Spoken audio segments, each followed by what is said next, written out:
Hi guys, I'm back with another edition of my vlog. I wanted to answer a question today.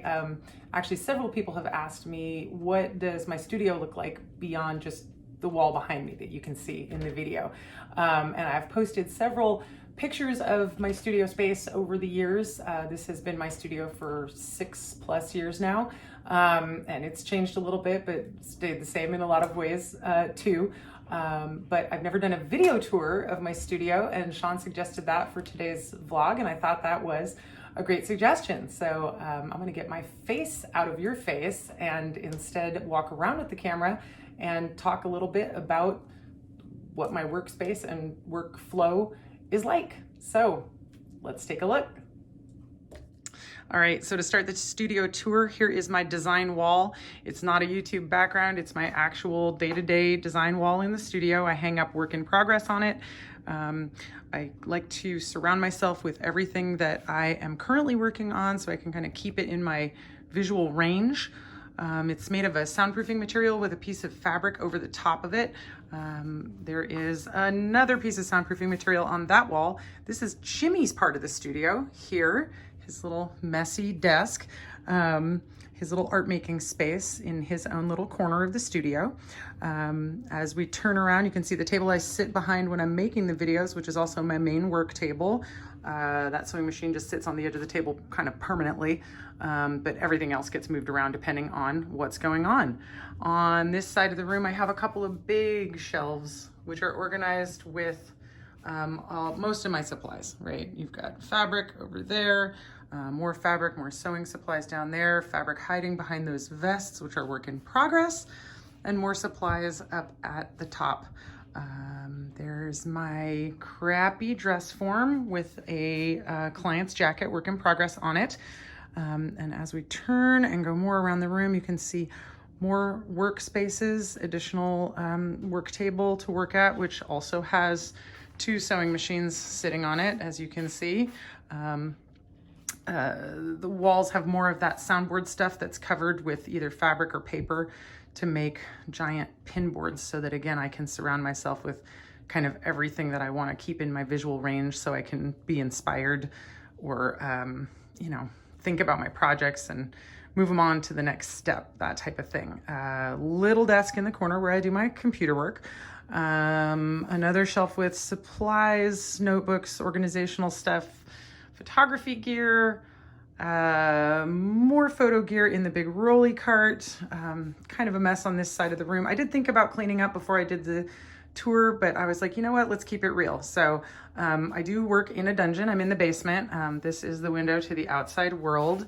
And right outside, you can see the big box. That is our warehouse full of Dungeon Degenerates games, which is pretty ridiculous, but okay, work with what you got, right? There is the door, which is normally open, but it's closed because I'm recording. My garment rack with my denim collection on it, work in progress or done work or jackets that are going to be made into something in the future. Then there is a non-functional fireplace, which if you follow me on Instagram, you saw that I covered with bubble wrap yesterday and then put a blanket in front of that to try and stop some of the heat loss that we have in our drafty old house.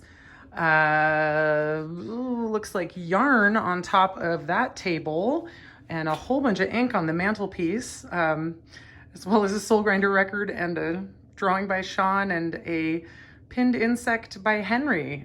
So lots of weirdness. Bookshelves with books on one side and yarn and supply stuff on the other side. The bookshelves are on cinder blocks because we learned the hard way a few years ago that if the street floods outside, the basement floods inside. And we didn't take on that much water, but having those cheap Target particle board shelves sitting directly on the floor turned out to not be a great idea. There's a longer view of my setup for my vlogging. There's the tripod that is normally holding this camera. Hopefully the handheld isn't too shaky for you guys. And then there's a back room of the studio also back here. Oh, hi. In the back room, we have actually April's computer workstation. That's the Dungeon Degenerates background whenever we make videos for Dungeon Degenerates stuff. You know, you can see all of those posters hanging up. Ironing station, which is very funky, but is what it is. Some more client work in progress there sitting on the ironing board. And then this is my photo area, which looks very boring right now, but that's where I do like product photography, stuff for our website and stuff like that. And oh, there's a messy closet. Oh, hi, Kiss. And one of my skeletons that is a model who sort of moves around and spooks the studio. That's, of course, Jimmy's fault, or contribution, maybe, instead of fault. That's mostly Jimmy's art supplies on those messy shelves. My mess isn't that big. Yeah, I think that's kind of it for what's up in the studio. There's another one of Sean's older paintings right there, or I guess it's a collage of a bunch of things sort of added together. And one of my favorite posters that everybody back in the 70s had in their house, a great one, classic. Former mayor of Portland, Bud Clark, is the flasher in the picture, which is great. And a whole rack of cassette tapes on the wall. And that's the studio, my very own dungeon workspace that I love, that I spend most of my time in when I'm not anywhere else. This is my favorite spot to be. So thanks for visiting, and I will check you guys later.